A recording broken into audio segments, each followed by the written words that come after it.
Hello मित्रांनो, welcome to study revolution. आज आपण 14 फेब्रुवारी 2022चा द हिंदू बघतोय आणि तोही आपल्या मातृभाषेतून म्हणजे मराठीमधून.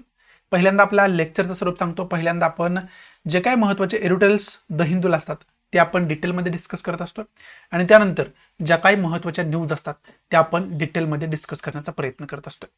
चला तर मग सुरुवात करूया. 14 फेब्रुवारी 2022चा द हिंदू आपल्याला काय सांगतोय बघू. पहिल्या एडिटोरियल पासून डिस्कस करण्यास सुरुवात करूया. So let start. आजचं जे पहिलं एडिटोरियल आहे ते विशेष करून क्वाडशी रिलेटेड एडिटोरियल असलेलं आपल्याला पाहावयास मिळतं. क्वाडची मीटिंग आत्ताच झाली आणि त्या क्वाडच्या मीटिंगवरती आधारित हे एडिटोरियल असलेलं आपल्याला पाहावयास मिळते.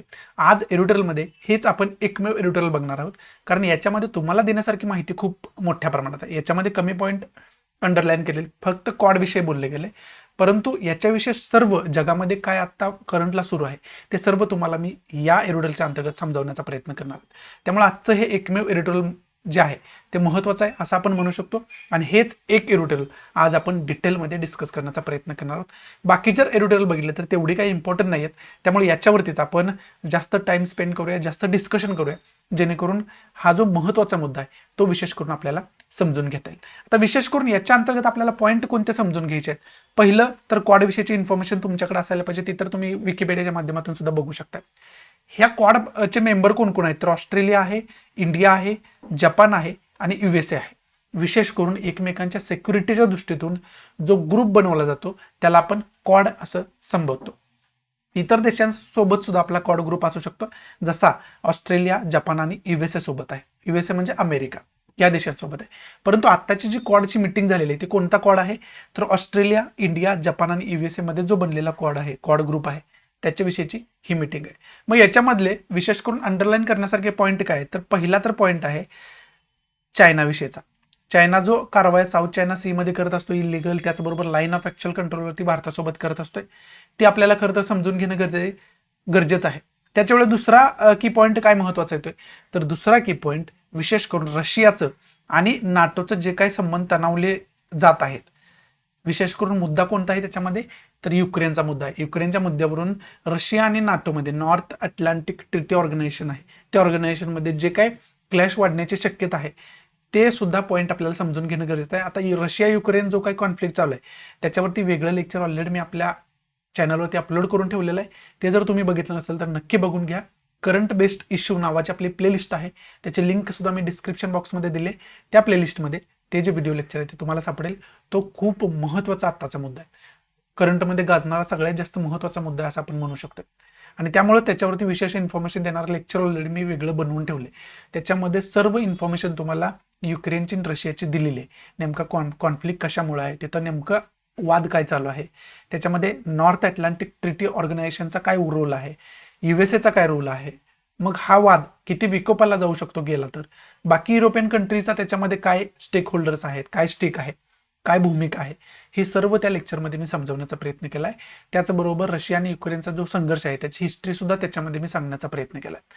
त्यामुळे खऱ्या अर्थानं ते लेक्चर अवश्य बघून घ्या, त्याच्यामध्ये सर्व इन्फॉर्मेशन मी सांगण्याचा तुम्हाला प्रयत्न केला आहे. इथे सुद्धा आपण त्याची ढोबळमानाने इन्फॉर्मेशन बघणारच आहोत. हे दोन की पॉईंट खऱ्या अर्थानं आपल्याला समजावून घेणं गरजेचं आहे आणि बाकीचे पण की पॉईंट खऱ्या अर्थानं समजावून घेणं गरजेचं आहे. मग ते आपण वर्ल्ड मॅपच्या आधारे समजावून घेऊया, म्हणजे तुम्हाला चांगल्या पद्धतीनं हे खरं तर समजून घेता येईल. मग याच्यामध्ये क्वाडची मीटिंगमध्ये आणखी इंडो पॅसिफिक रिजन विषयी बोलले गेले. मग हा जो इंडो पॅसिफिक रिजन आहे तो सुद्धा तिसरा की पॉईंट आपला होऊ शकतोय. त्या रिजन विषयी सुद्धा मॅपच्या माध्यमातून आपण इन्फॉर्मेशन घेणारच आहोत. तो रिजन जो आहे तो काय एवढा महत्वाचा आहे आपल्याला आणि तो जगालाच खऱ्या अर्थानं का महत्वाचा आहे हे सुद्धा आपण त्या माध्यमातून खरं तर समजावून घेण्याचा प्रयत्न करणार आहोत. हे 3 की पॉईंट खऱ्या अर्थानं आपल्याला समजून घ्यायचे आहेत. त्याचबरोबर क्वाड ग्रुपची जी मीटिंग झाली, मिनिस्ट्रियल मीटिंग असते, प्रत्येक देशाचे परराष्ट्र मंत्री, एक्सटर्नल अफेअर मिनिस्टर त्याच्यामध्ये सहभागी होत असतात आणि त्याच्यामध्ये वेगवेगळ्या मुद्द्यांवरती चर्चा केली जातात. जे मुद्दे सगळ्यांचे कॉमन मुद्दे असतात त्याच्यावरती खऱ्या अर्थाने चर्चा केली जाते. मग कोविड तर सगळ्यांचा कॉमन मुद्दा आहे, मग त्याच्यावरती जो काय विशेष करून कोविड-19शी रिलेटेड वॅक्सिनेशनचा मुद्दा आहे तो सुद्धा त्याच्यामध्ये डिस्कस केला गेला. वॅक्सिनेशन इतर देशांना पुरवण्यात त्याच्याविषयी डिस्कस केलं गेलं. त्याचबरोबर इंडो पॅसिफिक रिजन तर मी तुम्हाला सांगितलं की त्याच्यामध्ये जो काही सहकार्य मुक्त व्यापार होईल, सहकार्य एकमेकांमध्ये होईल, त्याच्याविषयी चर्चा झाली. त्याचबरोबर क्लीन एनर्जीशी रिलेटेड सुद्धा चर्चा झाली. क्लीन एनर्जी म्हणजे काय तर जागतिक तापमानवाढ होते, पर्यावरण प्रदूषित होते, ते रोखण्यासाठी क्लीन एनर्जीची आपल्याला निर्मिती करणं गरजेचं आहे आणि जो देश क्लीन एनर्जी निर्मिती करतोय त्यानं इतर देशांना सुद्धा ते सप्लाय केलं पाहिजे. म्हणजेच काय तर क्लीन एनर्जी सप्लायची चेन एक निर्माण झाली पाहिजे आणि त्या क्लीन एनर्जी सप्लाय चेनला चालना देण्याविषयी सुद्धा याच्यामध्ये भाष्य केलं गेलं, चर्चा झाली असं आपल्याला पाहावयास मिळतं. म्हणजे एकंदरीतच वॅक्सिनेशन असू द्या, क्लीन म्हणजे इन्व्हायरमेंटशी रिलेटेड असू द्या, याच्याशी खरं तर रिलेटेड महत्त्वाच्या चर्चा याच्यामध्ये झालेल्या पाहावयास मिळाल्या. आणि इंडो पॅसिफिकचे विचार केला तर फ्री ट्रेड व्हायला पाहिजे, ओपन ट्रेड व्हायला पाहिजे, याच्याविषयी सुद्धा थोडीशी चर्चा झाली आपल्याला पाहावयास मिळाली. मग आता हे जे सर्व काय आहे तर रशिया आणि नाटोचा मुद्दा आलेला आपल्याला पाहावयास मिळतो, जो की मी तुम्हाला सांगितलं. म्हणजे याच्याशी रिलेटेड सर्व इन्फॉर्मेशन जे आहे ना आणि बाकी सुद्धा जगामध्ये काय काय घडामोडी चालू आहेत ते आपण मॅपच्या माध्यमातून समजावून घेऊया, म्हणजे तुम्हाला चांगल्या पद्धतीने ते समजून घेता येईल. इथं आपण वर्ल्ड मॅप बघू शकतोय. बेसिक जॉग्राफिकल इन्फॉर्मेशन ओशनची बघायचं झालं तर इथं अटलांटिक ओशनचा एरिया आहे.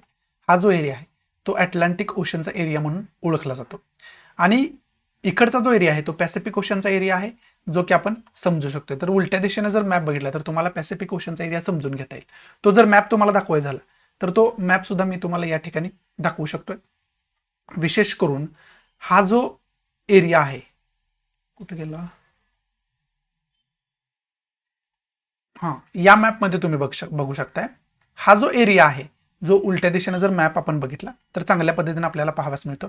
तो एरिया आहे पॅसिफिक ओशनचा एरिया आणि या पॅसिफिक ओशनला आणि इंडियन ओशनला, जो इथं इंडियन ओशनचा एरिया आहे, या दोघांना मिळून इंडो पॅसिफिक असं संबोधलं जातं.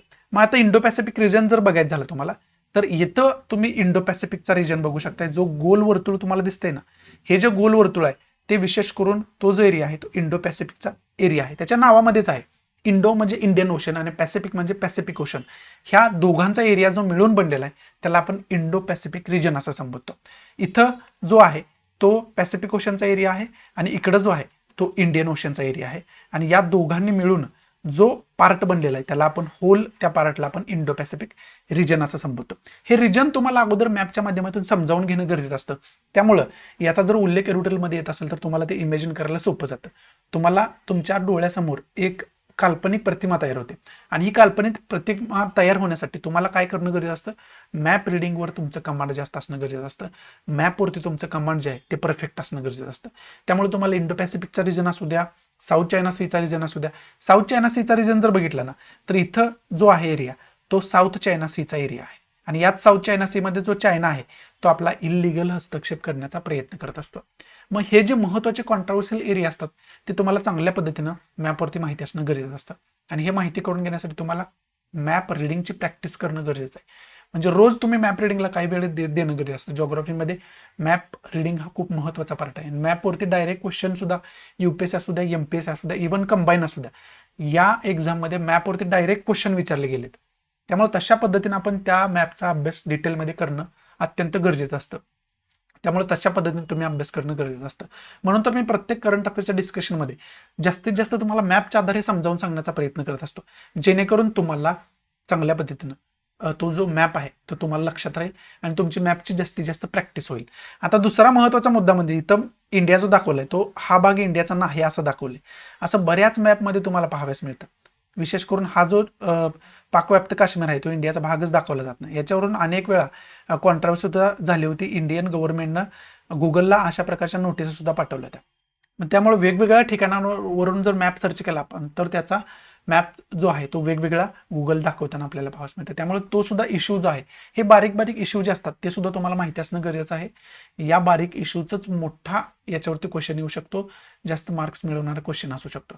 त्यामुळे या बारीक घटना तुम्हाला मॅपच्या आधारे खरं तर माहिती असणं कुठेतरी गरजेचं असतं. आता आपण महत्त्वाचं करून इंडो पॅसिफिकचा रिजन समजावून घेण्याचा प्रयत्न केला खऱ्या अर्थानं.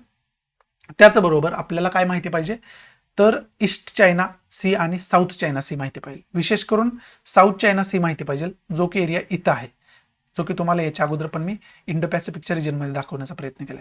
आता तुम्ही म्हणाल हा एरिया आहे, हा आता एरोटेलचा या तर भाग नाही, मग का? आपल्याला एकंदरीत जगामध्ये काय चाललंय, कोणत्या कंट्रीचं काय पॉलिटिक्स आहे हे थोडक्यात समजावून घ्यायचं आहे. विशेष करून चायना जी ही कंट्री आहे ना, ही स्वतःचा एकाधिकार प्रस्थापित करण्याचा प्रयत्न करते या भागावरती, साऊथ चायना सीच्या भागावरती. आता साऊथ चायना सीच्या भागाचं महत्त्व काय, तर महत्त्व एकतर व्यापाराच्या दृष्टीतून आहे. जी जलमार्गाने व्यापार होतो ना त्या व्यापाराच्या दृष्टीतून या सीचं जास्त महत्व असलेलं आपल्याला पाहायला मिळतं, ते एक महत्व आहे. दुसरं, इथं मोठ्या प्रमाणात खनिज तेलाची उत्पत्ती होते, इथं मोठ्या प्रमाणात खनिज तेल सापडतं खाली. मग याच्यावरती जर एकाधिकार चायनानं प्रस्थापित केला तर त्या खनिज तेलावरती सुद्धा त्या चायनाचा एकाधिकार प्रस्थापित होईल आणि त्याच्यामुळे त्याच्यामधून उत्पन्न त्यांचं जास्त वाढेल. असं खरं तर त्यांचा कुठंतर लोभस स्वभाव असलेला पाहावयास मिळतो आपल्याला.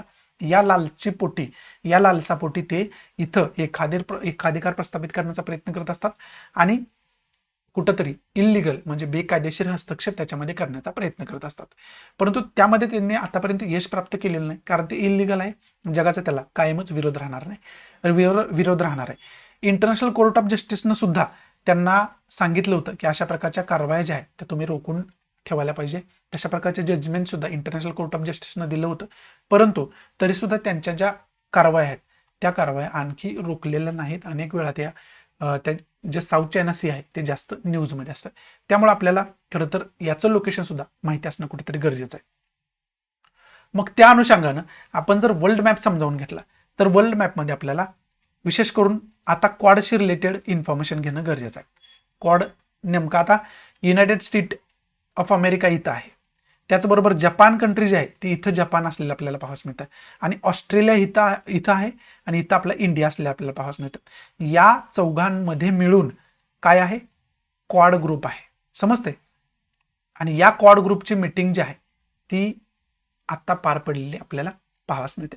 मग ती आता मीटिंग जी आहे ती कितवी मीटिंग आहे, कोणत्या शहरामध्ये पार पडली हे तर तुम्हाला बघूनच ठेवायचं आहे.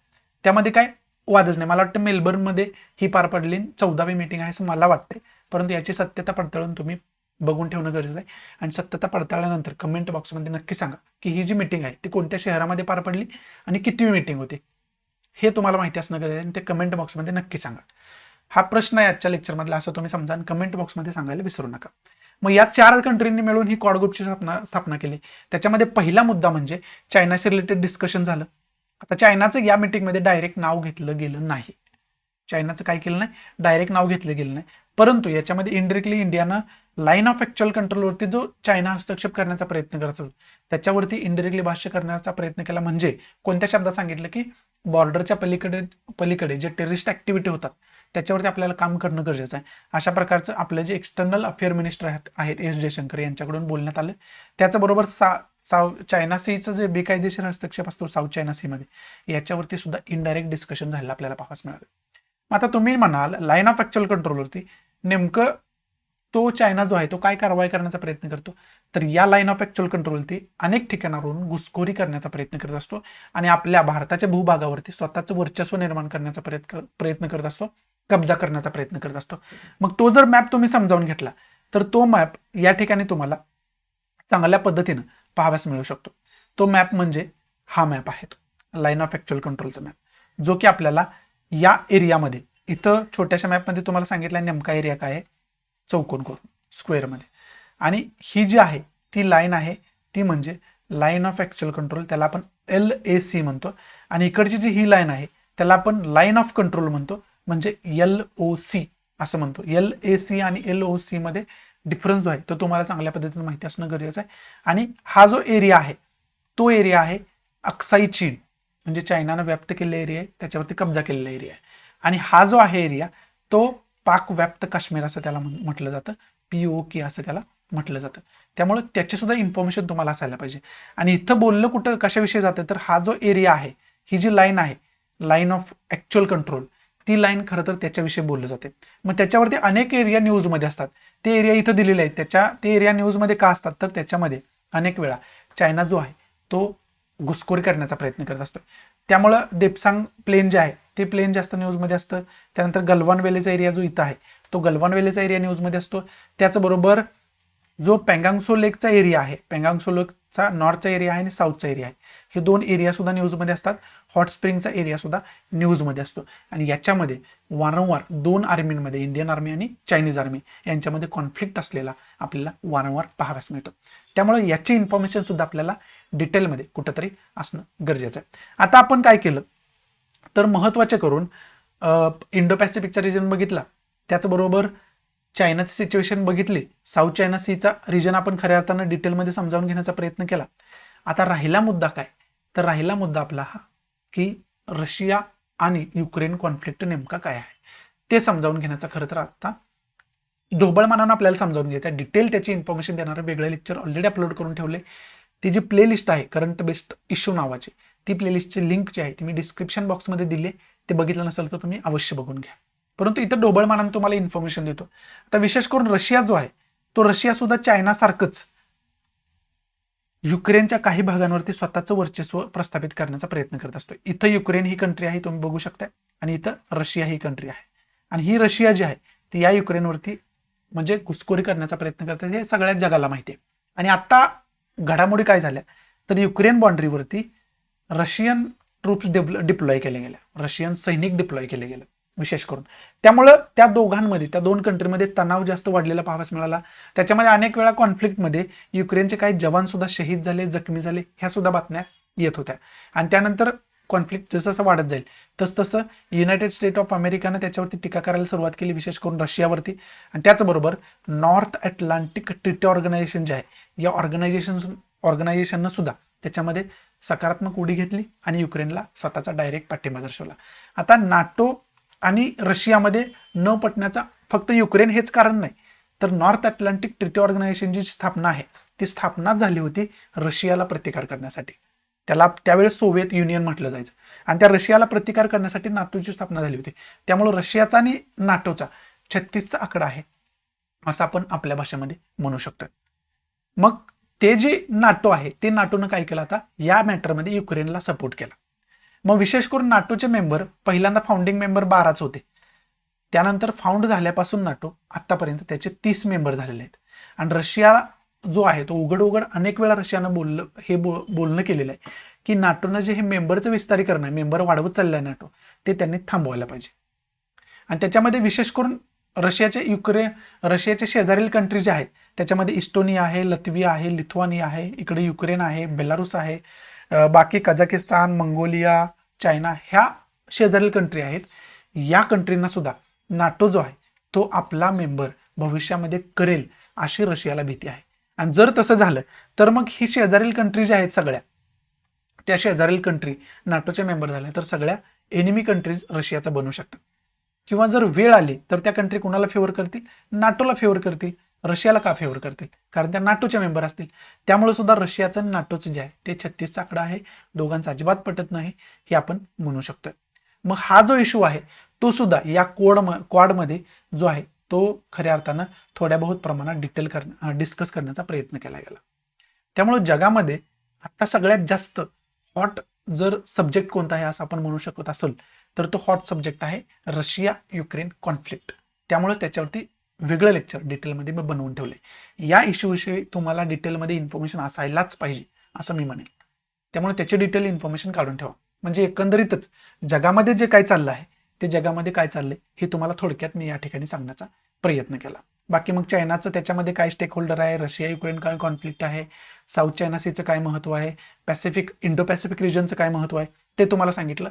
त्याचबरोबर या क्वाडमध्ये पॅसिफिक रिजन जो आहे त्या पॅसिफिक रिजनविषयी जे काही सहकार्य आहे ते सहकार्य डेव्हलप करण्याचं सुद्धा भाष्य केलं गेलं.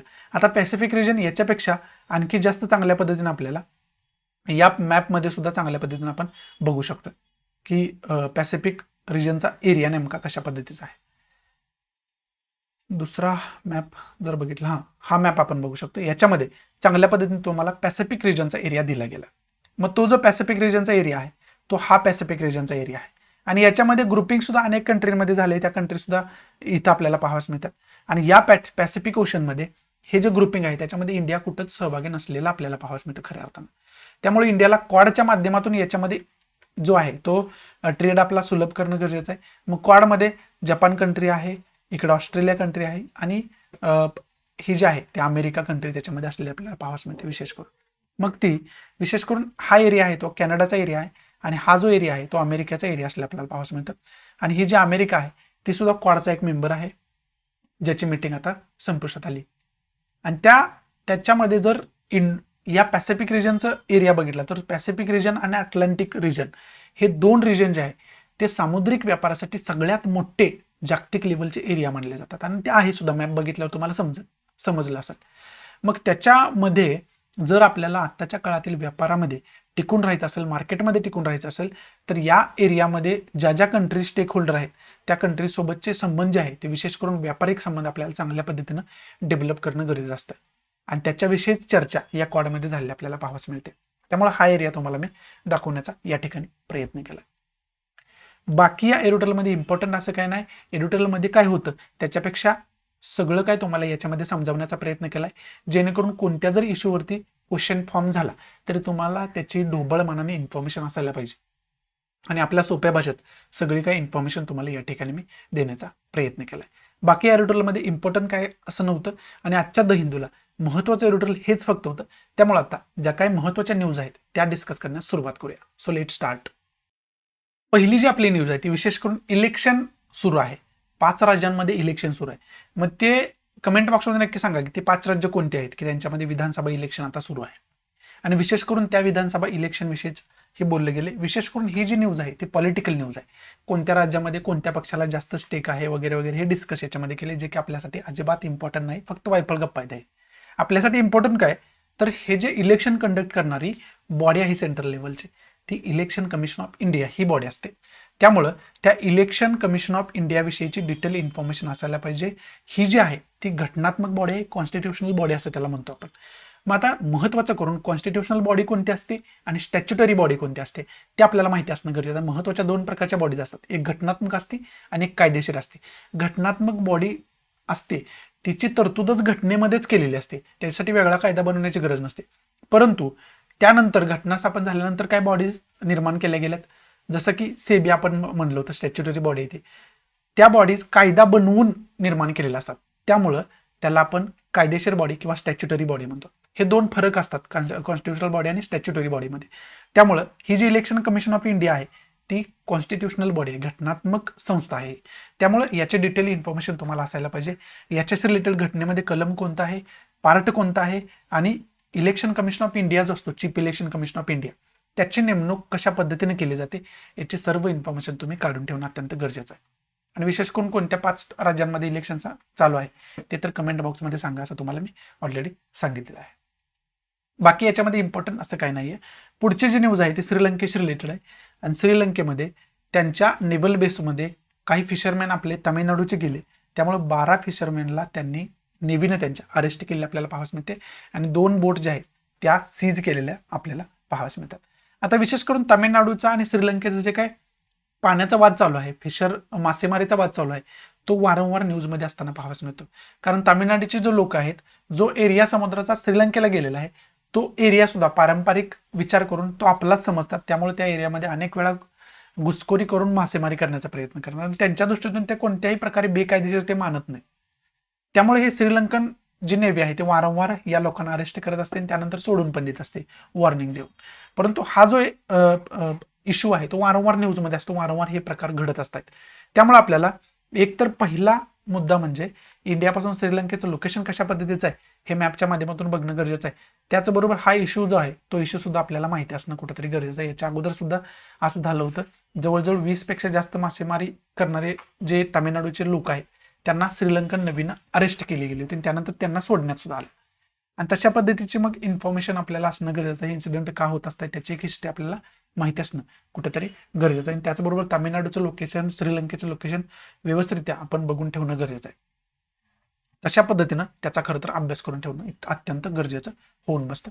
बाकी याच्यामध्ये इम्पॉर्टंट असं काय नाही.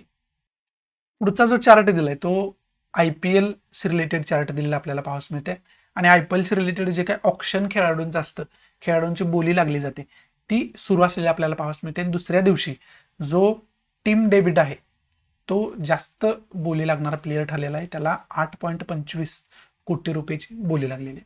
आता काल ईशान किशन आपण बघितलं होतं की त्याला 15.25 कोटी रुपयांची बोली लावली गेली होती आणि तो सगळ्यात जास्त IPL मध्ये बोली लागणारा खेळाडू ठरला होता. त्यामुळे त्याची एक लिस्ट आपल्याकडे थोडीशी असणं गरजेचं आहे. कंबाईनला वगैरे याच्यावरती क्वेश्चन डायरेक्ट विचारला जातो की जास्त IPL ला जास्त बोली लागणारा खेळाडू कोणता वगैरे.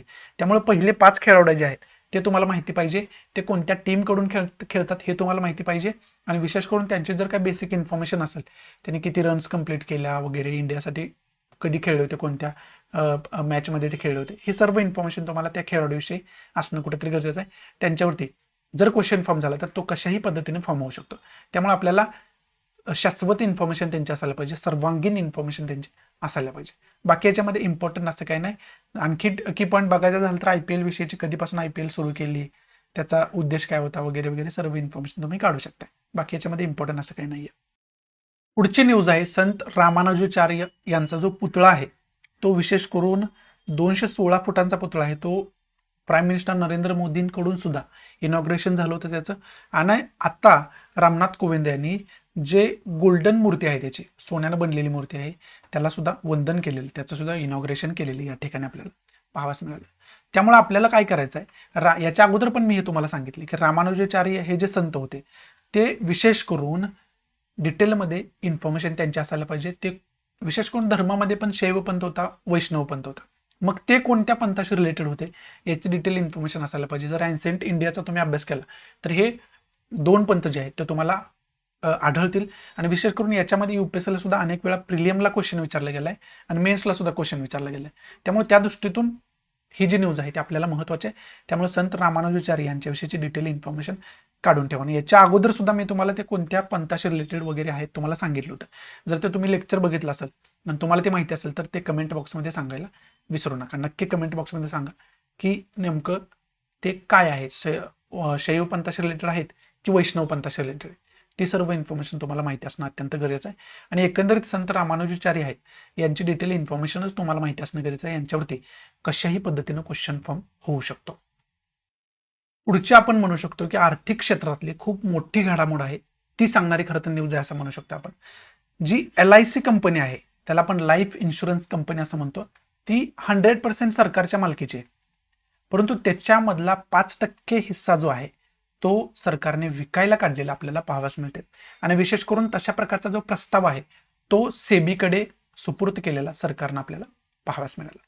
त्यामुळं तशी इन्फॉर्मेशन त्याविषयीची आपल्याला डिटेलमध्ये असणं कुठेतरी गरजेचं आहे. विशेष करून 100% मालकीची जी कंपनी आहे त्याच्यातला 5% भाग सरकार विकू काढते आणि त्याची कारणं वगैरे काय आहेत त्याची सर्व इन्फॉर्मेशन आपल्याला असायला पाहिजे. ती सांगणारी खरं तर ही न्यूज आहे. मग आता पहिला तर की पॉईंट आपला LICची स्थापना वगैरे कधी झाली ही बेसिक इन्फॉर्मेशन आपल्याला असायला पाहिजे. त्यानंतर इथं उल्लेख आलाय तो सेबीचा. त्यामुळे दुसरा की पॉईंट आपल्याला सेबी विषयीची जी काही डिटेल इन्फॉर्मेशन आहे ती डिटेल इन्फॉर्मेशन आपल्याला असायला पाहिजे, ज्याला आपण security and exchange board of India असं संबोधतो. त्या security and exchange board of इंडियाची इन्फॉर्मेशन आपल्याला असायला पाहिजे. आणि ही घटनात्मक बॉडी आहे का कायदेशीर बॉडी आहे, तर ही कायदेशीर बॉडी आहे, स्टॅच्युटरी बॉडी आहे. त्यामुळं याची इन्फॉर्मेशन सुद्धा आपल्याला असायला पाहिजे. या सेबीची कोणत्याही प्रकारे घटनेमध्ये तरतूद नाही. या सेबीची स्थापना नंतर कायदा पास करून केली गेली. हा जो कायदा आहे तो मला वाटतं 1992ला अंमलात आला होता. विशेष करून याची स्थापना 1988ला झाली आणि त्यानंतर 1992ला खऱ्या अर्थानं कायदा बनवून सेबीची खरं तर कायदेशीररित्या स्थापना केली गेली, कायदेशीर स्वरूप त्याला प्राप्त झालं. हे इन्फॉर्मेशन मी जे देतोय ते विकिपीडियावर तुम्ही कन्फर्म करून घेत चला, त्यात जेणेकरून तुमचा सुद्धा एक तुम्हाला त्याच्याविषयी कृतज्ञता असणं गरजेचं आहे, एक कुतूहल त्याच्याविषयी असणं गरजेचं आहे. त्याची सत्यता नक्की विकिपीडियावर पडताळून बघत चला, जेणेकरून तुमचा सुद्धा डिटेलमध्ये त्याचा अभ्यास होईल. आणि जर याच्यामध्ये काय गफलत झाली असेल तर ते कमेंट बॉक्समध्ये नक्की सांगा की नेमकं या इन्फॉर्मेशनमध्ये काय चुकीचं आहे आणि काय बरोबर आहे. परंतु बेसिक इन्फॉर्मेशन याच्याविषयीच आपल्याला काय बघायचं आहे की सेबीची स्थापना कधी झाली, सेबी ही स्टॅच्युटरी बॉडी आहे की कॉन्स्टिट्युशनल बॉडी आहे, सेबीचे चेअरमन कोण असतात, त्यांची नियुक्ती कशा पद्धतीने होत असते, ही सर्व इन्फॉर्मेशन आपल्याला डिटेलमध्ये खऱ्या अर्थानं असणं गरजेचं आहे. तशीच इन्फॉर्मेशन LIC विषयी सुद्धा असणं आपल्याला गरजेचं आहे. ती सुद्धा इन्फॉर्मेशन आपण काढून ठेवायला पाहिजे. आणि ह्याच्यावरती एडिटोरियल सुद्धा भविष्यामध्ये येऊ शकतो. उद्याच एडिटोरियल मला वाटतं याच्या LIC विषयी येईल किंवा परवा येईल, पण एडिटोरियल नक्की येईल.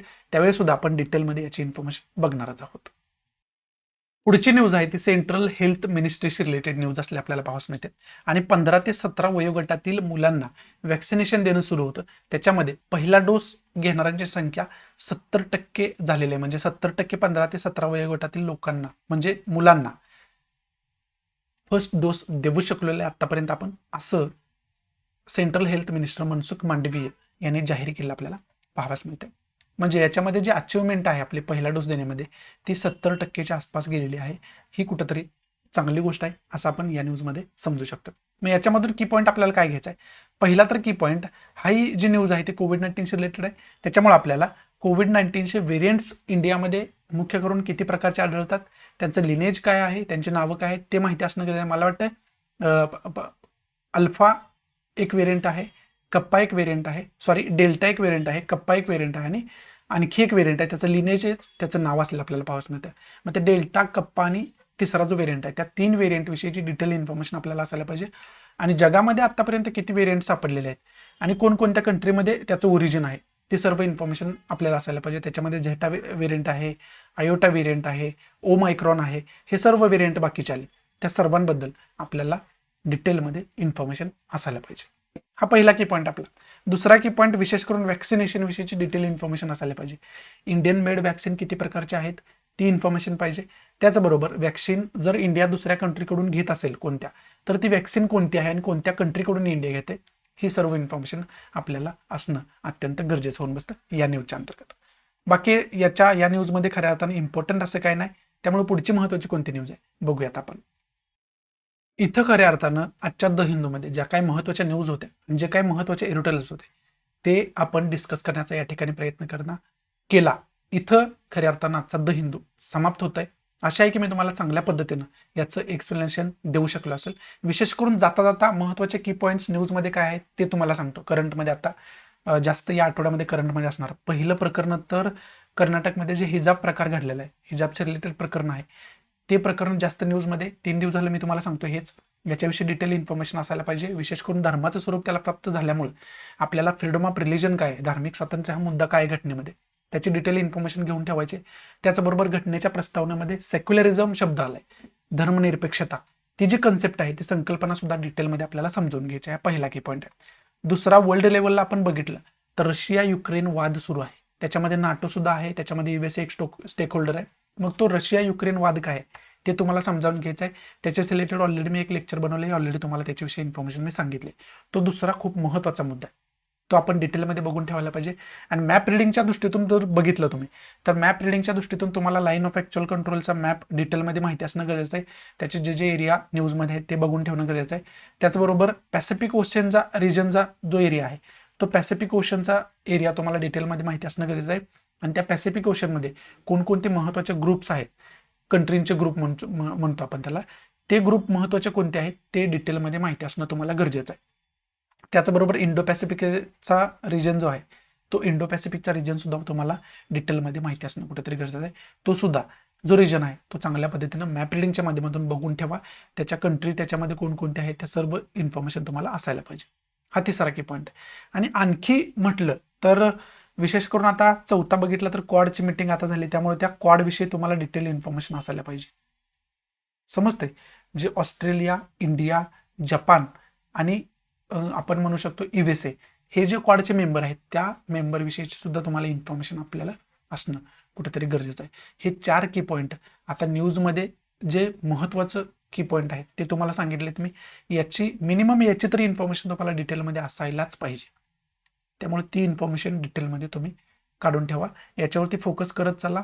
याच्या अनुषंगानंच क्वेश्चन पेपरला विचारले जातील, एक्झामला विचारले जातील, याच्याविषयी खात्री आहे. याच्यामध्ये दुमत असण्याचं काय कारण नाही. करंट बेसवरती क्वेश्चन विचारले जातील ना तर याच मुद्द्यांवरती क्वेश्चन विचारले जातील. मग ते कोणत्याही प्रकारे याला टच करणारे असतील. म्हणजे आता फ्रीडम ऑफ रिलिजनचा मुद्दा झालाय, मग त्याच्याशी रिलेटेड एखादं कलम वगैरे विचारलं जाईल, सेक्युलरिझम विषयी काहीतरी विचारलं जाईल, हे किंवा अशा प्रकारची घटना विचारली जाईल, हे काहीतरी विचारलं जाईल. पण जो क्वेश्चन असेल तो या महत्त्वाच्या मुद्द्यांनाच धरून असेल क्वेश्चन. त्यामुळे करंट बेसमध्ये जे काही ढोबळमानाने महत्त्वाचे मुद्दे आहेत ते तुमच्या डोक्यामध्ये सतत असायला पाहिजे. आणि त्याच्यावरती त्या सब्जेक्टचा आपण प्रत्येक तो जो इश्यू चालू आहे, इव्हेंट चालू आहे करंटमध्ये, त्याचा प्रत्येक सब्जेक्टमधून आपण विचार करायला पाहिजे. मग आपल्याला हिस्ट्री असेल तर हिस्ट्री, आता समजा युक्रेन रशिया वाद चालू आहे तर त्याचा तुम्ही विचार कसा कराल, हिस्ट्रीच्या दृष्टीतून एकदा विचार कराल की त्यांचा इतिहास काय, पॉलिटिक्सच्या दृष्टीतून तुम्ही विचार कराल की इंडियावरती खऱ्या अर्थाने त्याचे परिणाम काय होतील, अशा प्रकारच्या राजकीय दृष्टीतून सुद्धा तुम्ही विचार कराल त्याचा. भौगोलिक दृष्टीतून त्यानंतर आपल्याला जॉग्राफी सुद्धा सब्जेक्ट आहे, त्यामुळे त्याचा विचार परत भौगोलिक दृष्टीतून वेगळा कराल की त्याचं भौगोलिक लोकेशन कशा पद्धतीचं आहे, त्याची जॉग्राफी कशा पद्धतीची आहे, महत्त्वाचे रिव्हर तिथं कोणते आहे का, महत्त्वाचे डोंगर रांग तिथं कोणते आहे का, अशा पद्धतीचा तुम्ही अभ्यास कराल जॉग्राफीच्या दृष्टीतून. समजते. आणि बाकी एथिकल दृष्टीतून जर विचार करायला झाला नीतिशास्त्र आहे तर मग रशिया चुकतोय की युक्रेन चुकतोय, मग चूक नेमके कोणाची आहे, कोण कोणावरती अन्याय करते, असा सुद्धा एक अभ्यास तुम्ही करू शकता. समजते. असं वेगवेगळा आपल्याला जो सिलेबस दिलेला आहे ना, त्या सिलेबसच्या दृष्टीतून वेगवेगळ्या पद्धतीने आपण अभ्यास त्याचा वेगवेगळ्या दृष्टीतून त्याच्याकडे बघणं गरजेचं असतं. वेगवेगळ्या सब्जेक्टचे वेगवेगळे पॉईंट्स तुमच्याकडे असायला पाहिजे. आणि इकॉनॉमीच्या दृष्टीतून सुद्धा त्याच्याकडे आपण बघू शकतो की हा जर उद्या तिसऱ्या महायुद्धाचं स्वरूप त्याला प्राप्त झालं तर आपल्या अर्थव्यवस्थेला काय धोका निर्माण होऊ शकतो, याचा सुद्धा आपण एक अंदाज लावून ठेवणं, याचा सुद्धा एक विचार करून ठेवणं आपण गरजेचं असतं. आणि जे आपण ग्रुप डिस्कशन वगैरे म्हणतो ना, तर यात सर्वांगीण त्याचा विचार करण्यासाठी ग्रुप डिस्कशनची गरज असते. आणि ग्रुप डिस्कशन मला वाटते 10 मिनिटापेक्षा जास्त नसावं ग्रुप डिस्कशन. आणि ग्रुप डिस्कशनसाठी लायबल मेंबर सुद्धा असायला पाहिजे, जेणेकरून त्याला त्याच्याविषयीची इन्फॉर्मेशन असायला पाहिजे. अशा प्रकारचा तुमचा एक ग्रुप असायला पाहिजे, तरच तुम्ही प्रत्येक दृष्टीतून त्याच्याकडे बघू शकताय. मग ती हिस्ट्रीच्या दृष्टीतून बघा, जॉग्राफीच्या दृष्टीतून बघा, इकॉनॉमीच्या दृष्टीतून बघा, नीतिशास्त्राच्या दृष्टीतून बघा, पॉलिटीच्या दृष्टीतून बघा. हे जे काही महत्त्वाचे सब्जेक्ट आहेत, इन्व्हायरमेंट आहे, त्याच्यानंतर हे जे काही महत्त्वाचे सब्जेक्ट आहेत, त्या प्रत्येक सब्जेक्ट म्हणजे आपली प्रत्येक प्रकारची एक दृष्टी आहे आणि त्या दृष्टीतून आपल्याला प्रत्येक इव्हेंटकडे बघता आलं पाहिजे. तरच तुम्हाला समजू शकेल की कोणत्या सब्जेक्टमध्ये याच्याविषयी क्वेश्चन विचारला तर तो कशा पद्धतीने विचारला जाईल. समजते. त्यामुळे कधी कधी पोरांकडून तुम्हाला ऐकायला मिळतं, मला पण ऐकायला मिळतं की करंटमध्ये हा इश्यू होता, त्याच्यावरती प्रश्न विचारलाच गेला नाही. डायरेक्ट त्याच्यावरती प्रश्न येणारच नाही तुम्हाला, त्याला टच करणारा क्वेश्चन येईल, परंतु तुम्हाला त्याचा संबंध जोडायचा आहे की कशा पद्धतीने याच्यावरती क्वेश्चन विचारला गेला. आणि तो एक्झामच्या अगोदर तुम्ही डेव्हलप केली पाहिजे तेवढी समज की याच्यावरती क्वेश्चन विचारला जाईल तर मग तो कोणत्या सब्जेक्टमधून कशा पद्धतीने विचारला जाईल. हिस्ट्रीच्या दृष्टीतून विचारला तर कसा विचारला जाईल, पॉलिटीच्या दृष्टीतून विचारला तर कसा विचारला जाईल, असं इतर सब्जेक्टच्या दृष्टीतून विचारला गेला तर कसा विचारला जाईल. ही समज जर तुमची डेव्हलप झाली तर प्रत्येक क्वेश्चन कुठून आलाय हे तुम्हाला चांगल्या पद्धतीने समजू शकेल. त्यामुळे तशा पद्धतीने आपण न्यूजपेपरचा, करंट अफेअरचा विचार करणं कुठेतरी गरजेचं असतं. बाकी आजच्या न्यूजपेपरमध्ये इम्पॉर्टंट असं काय नव्हतं. अशा आहे की मी तुम्हाला चांगल्या पद्धतीने आजचा न्यूजपेपर समजावून सांगू शकलो असेल, याच्यातून नक्की तुम्हाला काहीतरी बेनिफिट मिळण्यासारखं मी काहीतरी देऊ शकलो असेल. जर आवडत असेल तर प्लीज लाईक करा, नसेल तर डिसलाईक करा. डिसलाईक का केलं हे कमेंट बॉक्समध्ये नक्की सांगा. टेलिग्रामला आपला टेलिग्राम चॅनल आहे, स्टडी रिव्होल्यूशन नावाचा टेलिग्राम ग्रुप आहे, तो पण जॉईन करा, जेणेकरून तुम्हाला तिथं सुद्धा ज्या काही महत्त्वाच्या अपडेट्स आहेत त्या मिळत राहतील. सो या नोटवरती मी तुमच्या रजा घेतो. भेटा आपण नवीन लेक्चरमध्ये. तोपर्यंत thanks for watching. Good bye, take care, जय हिंद.